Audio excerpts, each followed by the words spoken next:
nas fronteiras do infinito.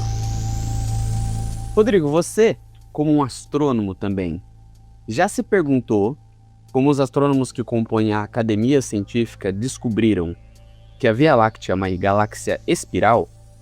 Porque afinal a gente está dentro dela. Nós não temos uma visão privilegiada lá de cima para baixo para dizer, para bater uma foto, para falar, ó, tô vendo aqui de fora que é uma espiral. A gente precisa imaginar, né, como se estivéssemos dentro de uma arquitetura, né, gigantesca, e aí a gente tenta, estando dentro, sem nunca ter visto e sem ter condições de estar do lado de fora, tentar identificar um pouco mais dessa estrutura, né? É mais ou menos esse o desafio que os cientistas enfrentam. Pois é, e essa história ela começa lá no início do século XX, com um astrônomo holandês chamado Cornelis Easton. Ele foi um dos primeiros a sugerir que a Via Láctea poderia ter uma estrutura espiral. Ele foi inspirado pelas nebulosas que ele observava lá na época. Lembrando que nem sempre as galáxias eram corpos celestes vislumbrados, então não se sabia, né? Tudo era nebulosa na época, né? Então a maioria dos astrônomos acreditava que nós tínhamos a Via Láctea como o universo inteiro, era o nosso limite, né? E essas nebulosas espirais que apareciam nos arredores aí, como Andrômeda, né? Foi conhecida como uma grande nebulosa antes de se descobrir que na verdade era uma galáxia, eram vistas só como nuvens de gás dentro da nossa própria nuvem de gás. Exato, e imagina só pensar a revolução que não foi para a época, né? Quando eles perceberam, quando o pessoal que estuda profundadamente isso, que a Andrômeda era, na verdade, outra galáxia. E isso abriu caminho para novos questionamentos. Se outras galáxias têm estrutura espiral, será que a nossa também não tem? Como a gente não consegue sair da nossa galáxia para tirar uma foto, como que eles foram descobrindo isso?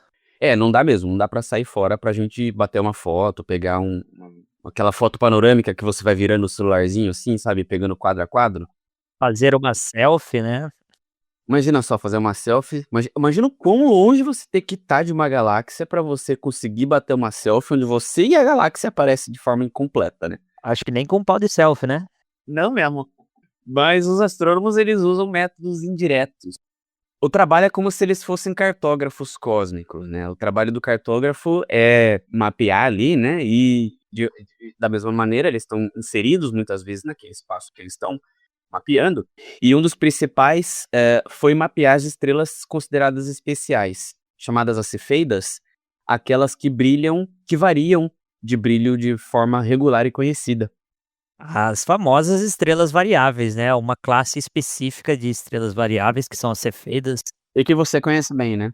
Conheço bastante, né? Elas têm uma variação de brilho muito periódicas, né? Então, ela é com tempos bem determinados.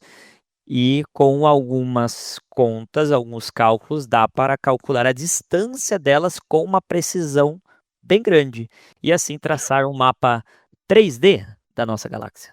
E essas estrelas, junto com aglomerados jovens e nebulosas, acabam se alinhando em padrões que revelam os braços espiralados que a gente sabe hoje que tem. Outra pista também veio do gás interestelar e dos chamados MASRES. Isso daqui, até quando eu estava fazendo a pesquisa, era um termo novo para mim, não sei se você conhecia, Rodrigo, mas eles trabalham como se fossem faróis de rádio no espaço. Eles marcam regiões de formação estelar. O MASER é como se fosse um precursor do laser, talvez o nome até correto seja MASER, né? É uma sigla de Microwave Amplification by Stimulated Emission of Radiation. Daí vamos sair dos inglês, vamos vir em português. É a amplificação de micro-ondas por emissão de radiação estimulada. Os masers, eles foram criados primeiros, né? Depois foram criados os lasers. Uhum. E aí veio o grande telescópio Spitzer, em 2005, para confirmar tudo isso com observações no infravermelho, capaz de enxergar através da poeira cósmica que bloqueia a luz visível, fazendo ali uma sombra ou um corpo, né, que obstrui a luz de trás. E foi ele que mostrou um detalhe bastante interessante, né, incrível, ou seja, a Via Láctea ela não é somente espiralada, ela tem como se fosse uma barra no centro, um braço ali, uma tauba no centro, e isso coloca a nossa Via Láctea na classificação SB-BC. SB maiúsculos e daí o BC minúsculos. É uma galáxia espiral barrada. Existem uns exercícios muito legais de identificação de galáxias que eu adoro fazer com os meus alunos no ensino médio, que a gente aprende bastante sobre isso. É até um desafio aí para o nosso ouvinte que tiver interesse, dar uma procuradinha sobre mapeamento de galáxias e você identificar se uma galáxia é espiral barrada, espiral, irregular, regular. Acaba sendo bem bacana. Mas vamos lá. As galáxias são classificadas conforme um esquema proposto pelo saudoso Edwin Hubble, né, que divide em dois tipos principais, embora tenham outros, como as galáxias espirais regulares, S, e as galáxias espiral barradas, SB, e uma subdivisão, com núcleo maior, braços pequenos e bem enrolados, e uma B com núcleo e braços intermediários, e C com núcleo menor e braços grandes e abertos. A Via Láctea estaria ali num intermédio, né, entre o B e C. E por isso a classificação da Via Láctea é como SB maiúsculo, BC minúsculo. E hoje, com os dados do telescópio Gaia, a ESA, Agência Espacial Europeia, conseguiu criar o mapa 3D mais detalhado da nossa galáxia, confirmando de vez essa estrutura. O mais fascinante, Rodrigo, é que ainda tem muita coisa para ser descoberta, cara. Os dados da Gaia ainda vão ser estudados por décadas, né? E isso vai trazer cada vez mais refino do nosso entendimento sobre o formato da nossa galáxia. E o que também vai permitir que, quando a gente observe outras galáxias, a gente consiga também ter cada vez um nível mais aprofundado de detalhes delas, e daí fazer um espelho com a nossa.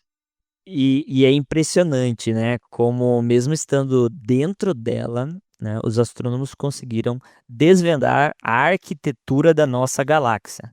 É um verdadeiro deleito, né, para a humanidade, essa evolução de conseguir é, é, ter tanto conhecimento acumulado a ponto de você observar ao seu redor e ter assim um mapa, né, o mais realista possível da natureza.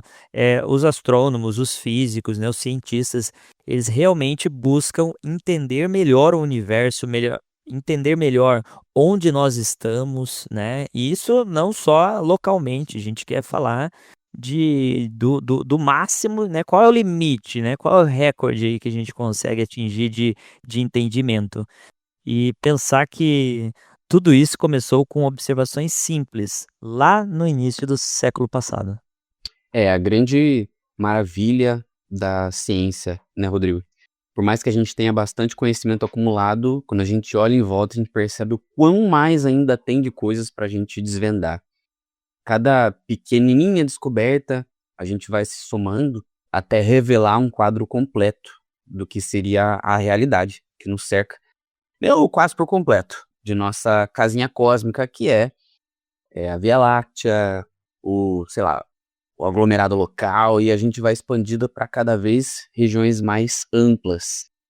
E quando eu falo de nosso lugar no universo, né, a gente pode fazer aí uma pequena viagem, né? Espero que o nosso ouvinte me acompanhe, né? De forma bem devagar, a gente vai fazer uma viagem, né, pelo universo, né? Porque nós estamos no Brasil, o Brasil é um país aí do nosso planeta Terra, e já vamos partir do nosso planeta Terra, terceiro planeta do sistema solar. E esse sistema solar está localizado num dos braços da nossa galáxia, o braço de Órion. Né? Nós estamos ali na periferia da Via Láctea, vamos dizer assim. Ainda bem que nós não estamos no centro, porque aparentemente tem um grande buraco negro ali dentro. A Via Láctea, juntamente com outras galáxias próximas, formam o que a gente conhece como grupo local de galáxias, que é um grupo ligeiramente pequeno de galáxias, né? Um aglomerado de galáxias. E esse pequeno grupo local de galáxias está dentro de um super aglomerado local, que é uma grande estrutura que contém outras galáxias e outros aglomerados de galáxias. E esse super aglomerado local forma o que a gente conhece como o universo observável, né? Que juntamente com os super aglomerados e outros vazios, ou pelo menos até então vazios, compõem o que a gente conhece como universo. Fica a dúvida: o limite é o universo? Será que nós temos outros universos? Será que temos um multiverso? Acho que é por isso que o nosso bloco se chama Fronteiras do Infinito, né? São perguntas a qual nós ainda não temos resposta.